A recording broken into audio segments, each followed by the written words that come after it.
Joan Kennedy passed away on Wednesday at her Boston home. She was married into one of the country's most prominent political dynasties and battled alcoholism for a large portion of her life, while the Kennedy family was engulfed in tragedies and storms. She was 89. The Massachusetts Democratic Party chairman, Steve Kerrigan, announced her passing. Ms. Kennedy, the ex-wife of Senator Edward M. Kennedy, popularly known as Ted, was quiet and introverted in contrast to her athletic, competitive, and frequently rowdy in-laws. She found herself entangled in high-stakes politics, an unfaithful marriage, and intermittent battle with her own drinking, all while being unprepared for life in the reflected glare of Kennedy Klieg lights and plagued by her own family's history of alcoholism. But for periods at a time, she recorded a lot of victories. She is a talented pianist who performed with the Philadelphia Orchestra in 1970 to great praise and standing ovations. She narrated stories with the Boston Pops, such as Tchaikovsky's Peter and the Wolf, under Arthur Fiedler's direction. In 1992, she released The Joy of Classical Music, a guide for you and your family, which was edited by Jacqueline Kennedy Onassis, her sister-in-law. Additionally, she dedicated her final years to fundraising for Boston charities and nonprofits.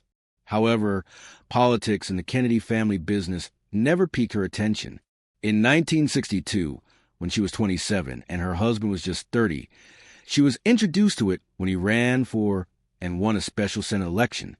At that time, his brother Robert was the Attorney General and his brother John was the president. But once John and Robert were assassinated a few years later, Senator Kennedy faced increasing pressure to assume their role, even though his family was worried about his safety. He became less tactful about his adultery and binge drinking, and Joan also started drinking more and more.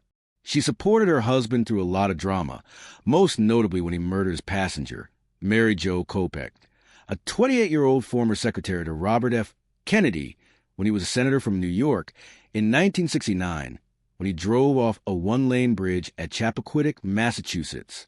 Ms. Kennedy was under severe bed rest at the time of her pregnancy and had already experienced 2 losses. Her husband's political career was threatened by the Chappaquiddick scandal, so she went with him to Ms. Kopech's burial and to court, where he entered a guilty plea to leaving the scene of an accident. She experienced another miscarriage shortly after. She claimed to have given in to the bottle by that point. Ms. Kennedy told Lawrence Leamer, author of The Kennedy Women, "Everyone had to put on this show for a few months, and then I just didn't care anymore in 1994. I really turned into an alcoholic at that point." Prior to his unsuccessful 1980 presidential campaign, she and Mr. Kennedy had essentially split up, but they maintained a united front during his bid for the Democratic nomination. The marriage was formally dissolved after he dropped out. Since 1974, her battle with alcohol had gained public attention due to her repeated arrests for driving under the influence. She was placed in a rehabilitation program for the first time in a number of instances following her 3rd arrest in 1991. She had drank enough alcohol over the years to cause severe kidney problems and to have her children take guardianship of her.